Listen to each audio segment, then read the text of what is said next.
I want to ask you to start, if you would, about Elon Musk and Donald Trump and the falling out. And the reason I want to ask you, I don't know what you have to say, but you have your own history and personal relationship, at least at times, with Elon. So did you see this coming? Are you surprised? Not at all surprised, no. I think anybody who's had dealings with Elon understands. He's an extremely volatile personality, unpredictable, and there is a moment where, and I know a number of people who've been through this, where you wake up one morning and suddenly you're dead to him, and that's kind of just the way it goes. Obviously, you can't just simply write the president of the United States out of your world as easily as you can a journalist or a subordinate or something like that. But, he has a pattern with this kind of thing.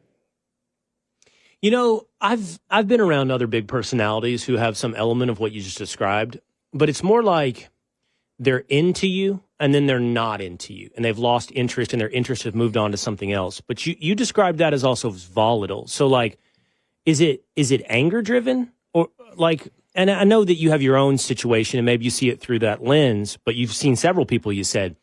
Is with Elon, is it more impulsiveness and he got mad? Yeah, I can't say that I've plumbed the depths of Elon Musk, and no, I can only speculate. I did think about this a little bit.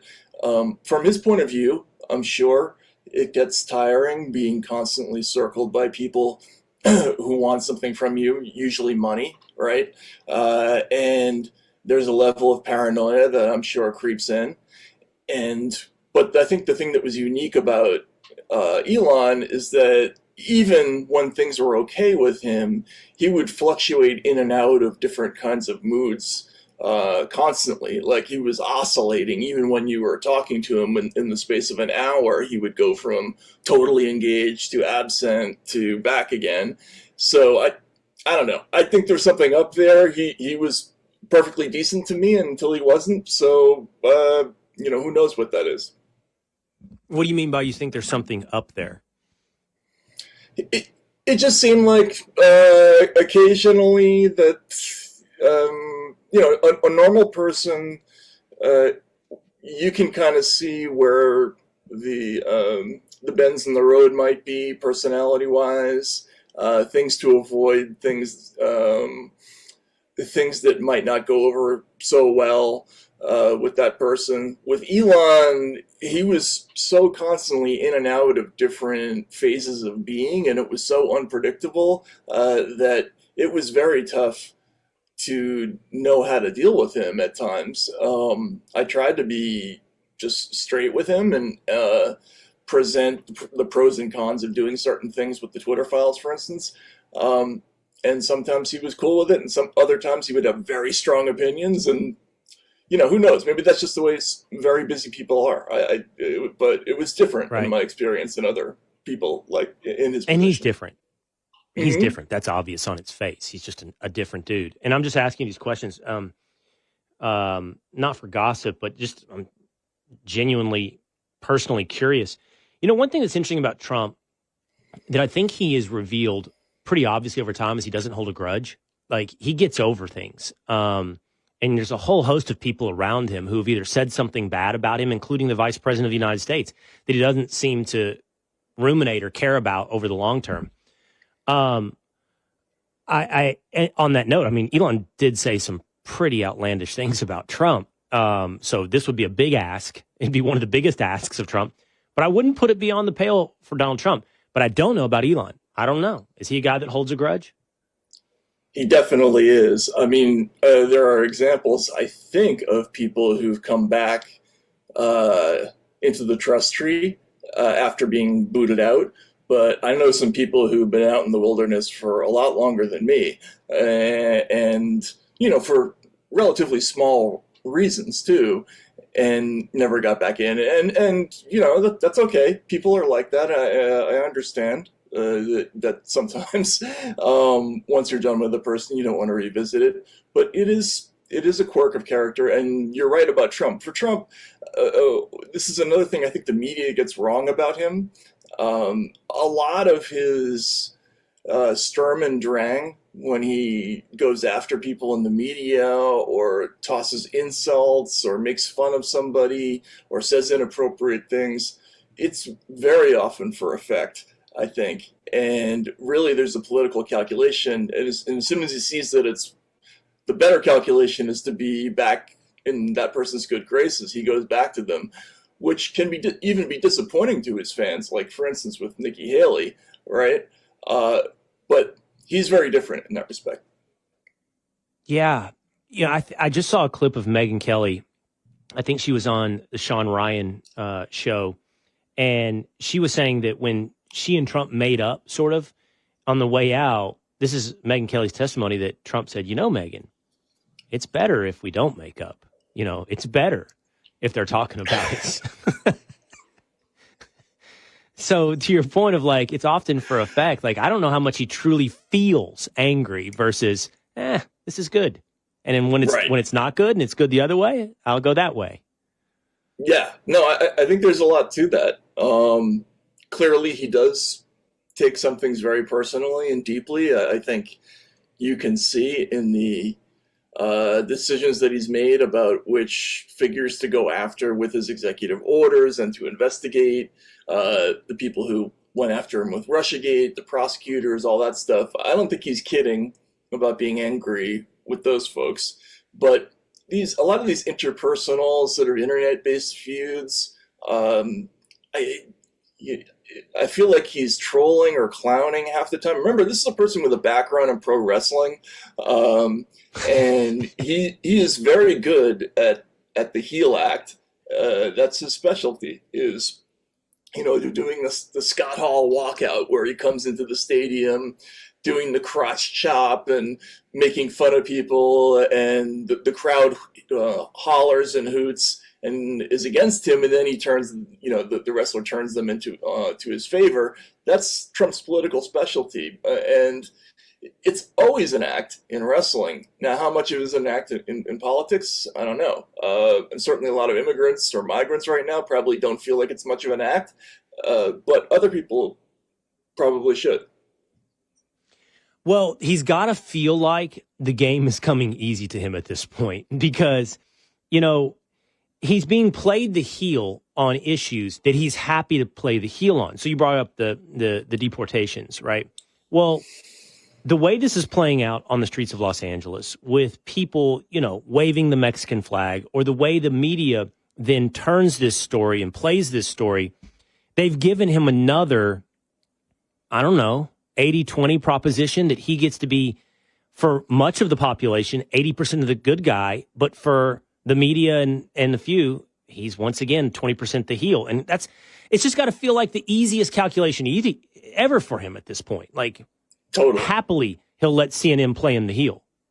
Totally. And I've probably bored you with this story before, but this is very reminiscent to me of 2016 when I was covering him on the trail and he first started going after the press.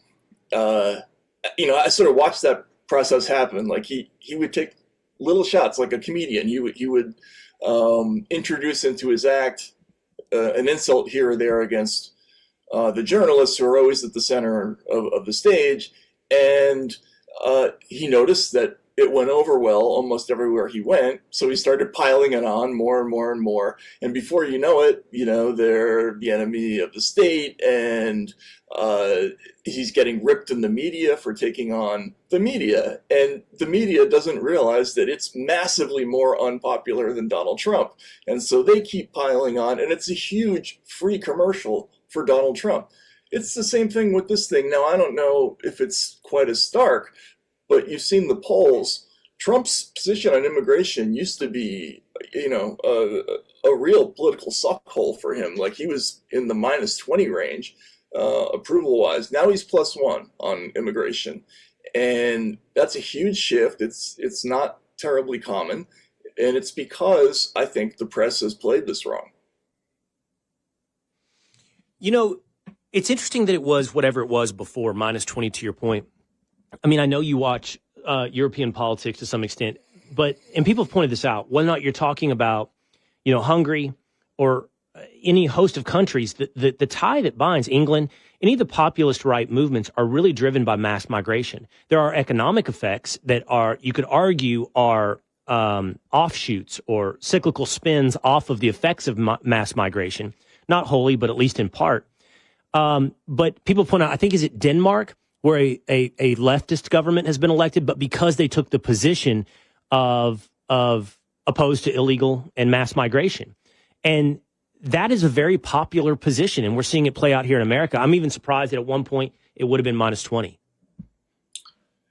Yeah, so that's probably, I mean, his original negativity. I think things like the travel ban, it's not terribly in the American tradition to have any kind of closed borders. We're a nation of immigrants, so we tend to be more forgiving, I think, about that. In Europe, though, you're absolutely right. Not only is there significant resentment about mass migration, there's also resentment about the failure of governments to listen to the public about their feelings about this issue. So Brexit, for instance, just this idea that you can declare illegitimate the feelings of an entire population or a majority vote. And this has come up more than once with European votes in recent years, with the disqualification of the Le Pen in France, the Romanian elections. I mean, there's Right. the German elections, et cetera, et cetera. That sort of doubles the anger about this whole thing. And I think the analog in the United States it starts with NAFTA, when we exported the manufacturing economy to China, and we committed ourselves to this more global version of economics. And sort of the upper class in this country told working class people, well, you got to learn to code. You got to, we'll train you. It'll be fine. And it wasn't, right? And those people are still pissed, and they have a right to be, I think. And their concerns are being ignored. That was one of the first conversations I ever had with you, Matt. I remember a lot of our conversations, but the first times we haven't probably done that many times together on TV, but it was at CNN. And I'm going to go, what year was Occupy Wall Street? 2011? 11, something like that, yeah. Mm-hmm. Yeah, 11, yeah, I think it was.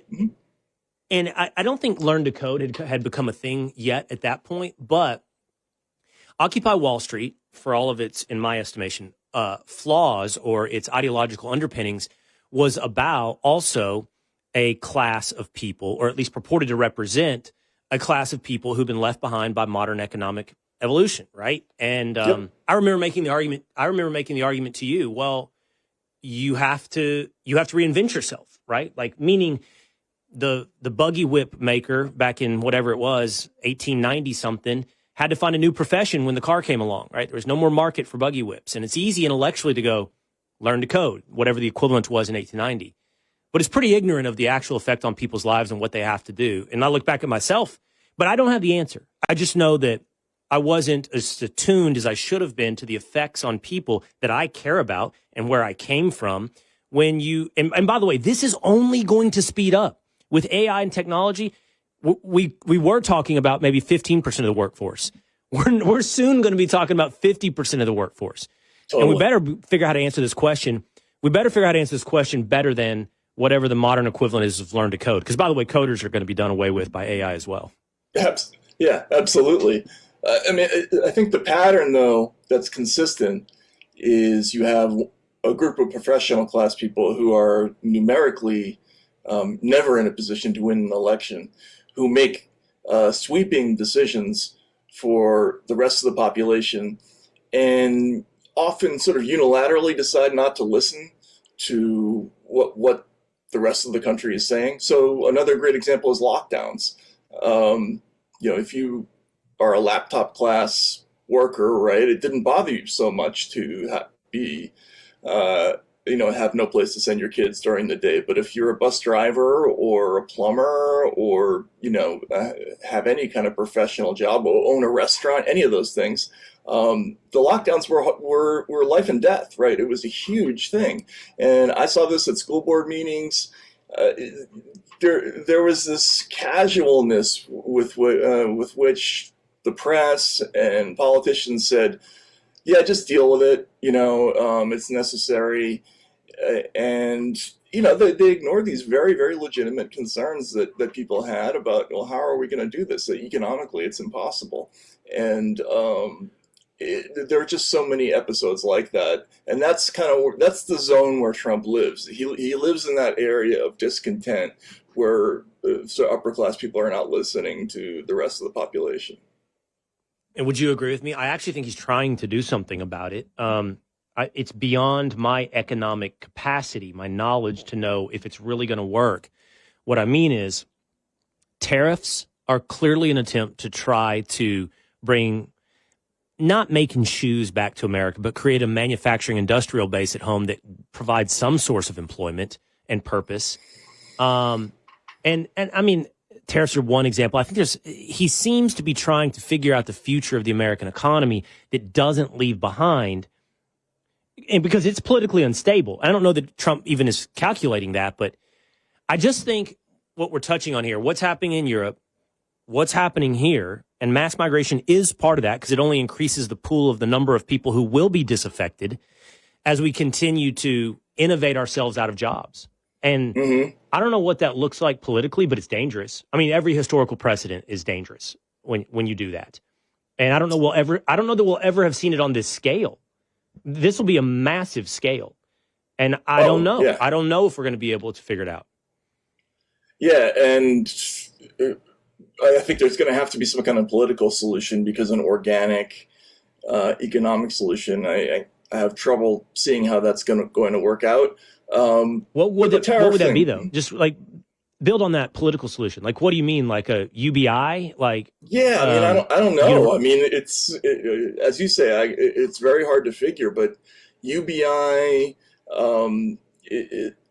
that's an attempt by people who are looking forward and seeing what the future is going to look at, to think up an answer to an inevitable problem, right? Now, it might not be the right answer. I don't think it's the right answer, but I get it. Right. Right? I think you create a listless population. Giving somebody money is rarely just the answer. You got to give them a job. You got to give them a purpose, a reason to wake up. Right. Yeah, I totally agree with you. I think, and that's another thing, by the way, that I think the sort of chattering classes miss about what's happened in the last 20 or 30 years in America. Work is not just something that you need to pay bills. It's also ennobling. It's spiritually healing. Like, for a lot of people, not being able to work hard is devastating, like to their personalities, to their ability to feel proud of themselves and feel like they're contributing to their families. Just getting money or just being given some kind of temporary holdover is not going to get it done, right? You have to give them a role, something to do, or not give them, but let them in, right? And that's what's not happened. This tariff thing, whether it's well conceived or not, what people see is, well, here's somebody who's trying to address something that I definitely think is wrong, which is that a politically unfree society that uses essentially slave labor sucked up our jobs with the help of Wall Street, who financed the movement of the factory down the street in my town to Shanghai or Guangdong or whatever, right? I'm pissed about that. I want to make it so that those goods that come in from China are no longer quite so cheap. And, maybe that's not going to save the economy, but it will certainly make that person feel better, right? So I understand the politics of that. Now, there was just an announcement by GM that they're going to invest $4 billion in restoring a factory in the States, which is fascinating. I don't know whether that's a trend of things to come or it's just a political gesture. But, it would be nice. There's also a national security issue here. Like, you can't have a country that doesn't make enough stuff to survive if things go wrong. And I saw this in Russia, too. That was a major issue for Russians in the 90s, that suddenly they weren't in charge of themselves anymore. And it should be for us, too. Wait, tell me about that. Russia in the 90s, they weren't in charge of themselves anymore.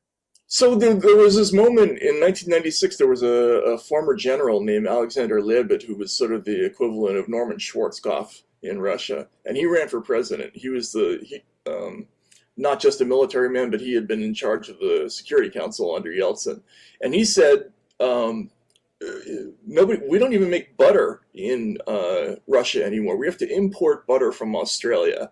There are so many common consumer goods that Russia no longer makes that it's an unsafe situation for us. We are too dependent on the rest of the world for things that we should be able to make ourselves.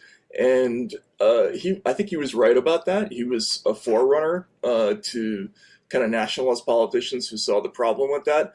And incidentally, when we cut Russia off after their invasion of Ukraine, the prediction was that their economy would collapse. It didn't. It went the other way.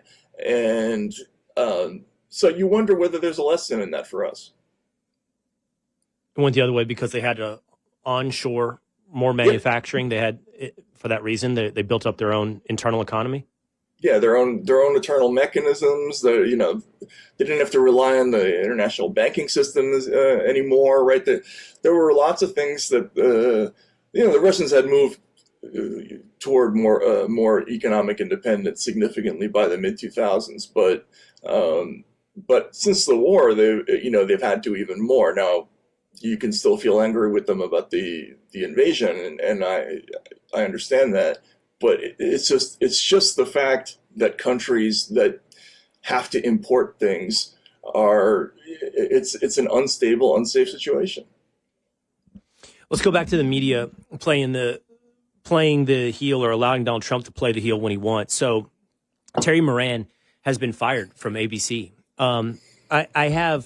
So here's my feeling on this, Matt. So Moran tweets late Saturday night, midnight, I think, all this big rant about Stephen Miller and Donald Trump. And says they're full of bile and not brains and full of hatred and live off their hatred. Whatever. I did see somebody say, if a Fox News host said this, it would be nothing. And you know what I thought? You're right. If I said that stuff about Gavin Newsom, and I may later today, then it would be nothing. But the difference is I'm not striking a pose as someone who doesn't have an opinion. And Miller did tweet about this. He said, I don't know that I care that Terry Moran has been fired. By the way, now he was suspended. Now they're saying he's out. Miller had tweeted, the real revelation here is that Moran is only one of many in this entire industry who feel the way he feels. They just put on a mask and strike a posture and a pose of a quote unquote objective journalist. And that to me is what matters, not his feelings. I don't care. Let him feel that way about Miller or Trump.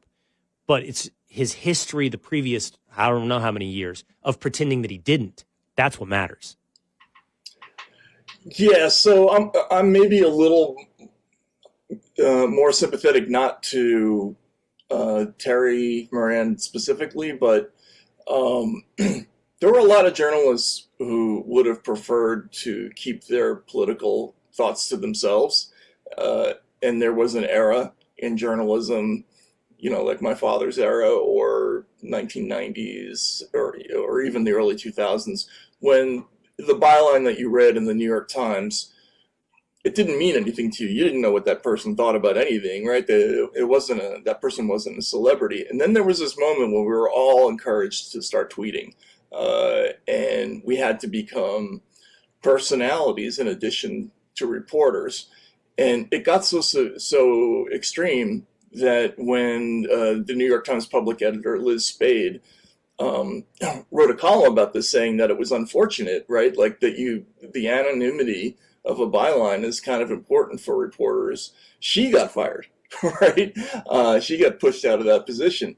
And so it became, sort of implicit in your job that you had to be out there with your takes all the time, even the reporters. Now, I don't think that it's smart to be out there saying things that are clearly almost disqualifyingly biased if you're a news reporter. But there is that factor is still in there, right? Would this guy even be tweeting in a different era? I don't know. But is that good or bad, Matt? So listen, I hear you. certainly when I grew up reading newspapers, I didn't know who those people were. I read right past the byline. Didn't care. But did X encourage them to be somebody different or expose who they already were? And so how much bias was I internalizing through that anonymity that I didn't know at the time, right? Now, I think I remember your dad. I remember watching your dad. And so I can't speak to him or anyone in particular. But what I can say is I think there are people who manage the concept of objectivity well. But I actually think they're fewer and far between. I think they're the exception. I don't think they were the rule. And so my suspicion is what I was getting was bias, was baked in stuff, but it wasn't exposed. And X showed exactly what was a more unfiltered version of what was baked in before. To me, the way I would rather do it, and it sounds like I'm now kissing up to you, but I'm not, is do it the way you do it. You have opinions. That's clear, okay? And people can read it. But you're also doing your best to give someone the reporting and the facts and the truth as you see it. And I think that allows the viewer an honest relationship to read it through that lens. Well, thank you. And I agree with you. When I went into journalism, my model for how to do this job was exactly what you're talking about, right? Like, rather than try to pretend that you don't have a take, just tell people what it is. Be a human being.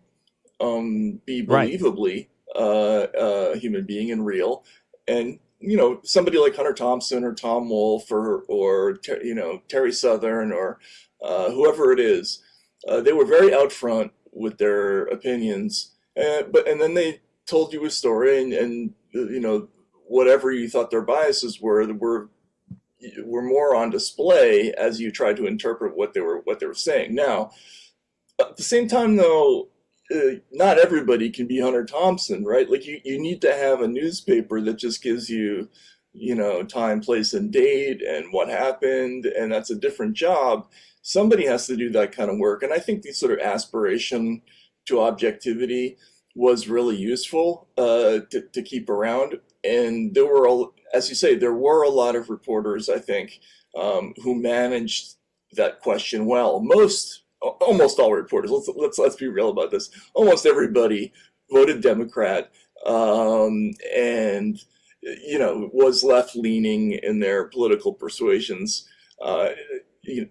Going back as long as I can remember, right? And, at least maybe until the 50s or 40s beforehand, because there was a big class change in the business after that. But in the immediate decades, almost everybody was on the blue side, but I think they hit it fairly well. Not always, but most of the time, and they were capable of getting excited about a story that did harm to some politician that they liked. I think that's the big test, right? Will you do a story about somebody who's on your side? The classic example is Bob Woodward, who's a Republican, right, and goes after Nixon, but there are plenty of others. But you're right, that kind of personality exists less and less. What happened in the 40s and 50s, do you think, that created that class shift in the industry? Everybody's blue after the 40s or 50s, and I don't know what it was prior. I wouldn't say everybody was red. No, they weren't red. Back then, you wouldn't want to say red, by the way, but Republican. Right, yeah. Yeah. It was a class thing. So up until the late 60s, early 70s, journalism was like more of a trade than a profession. You didn't really need to go to journalism school. A lot of people who were in the business never went to college.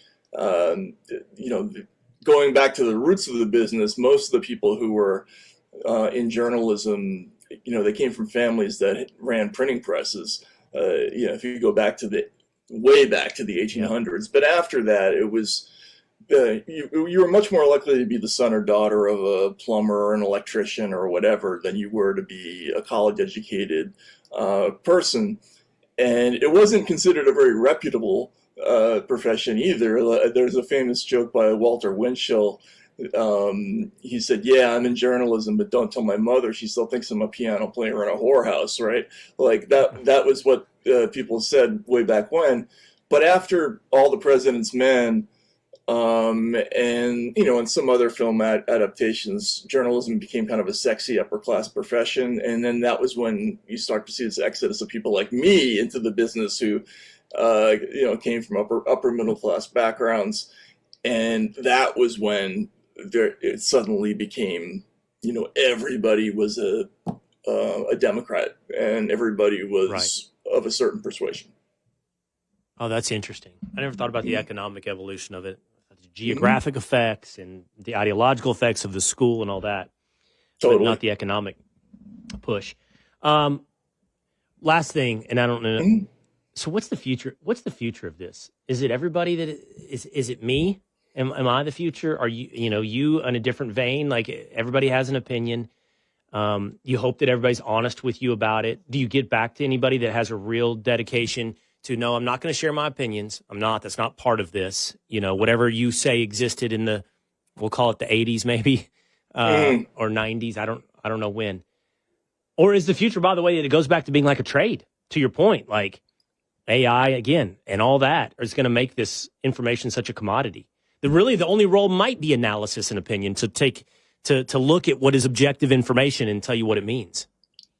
Oh, that's an interesting point, because you could easily automate a lot of the other stuff, and the rest of it could just be presentation and analysis, which would be interesting. I hope it's not that way. I think the thing that we're having trouble figuring out going forward is, how do we pay for real sort of investigative journalism, which has always been kind of needed, but is very hard to pay for, and tends not to make money.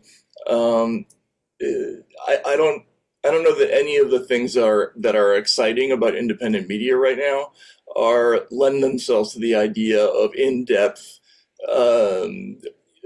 sort of very well-researched coverage. Like I just don't know where that's going to come from in the future.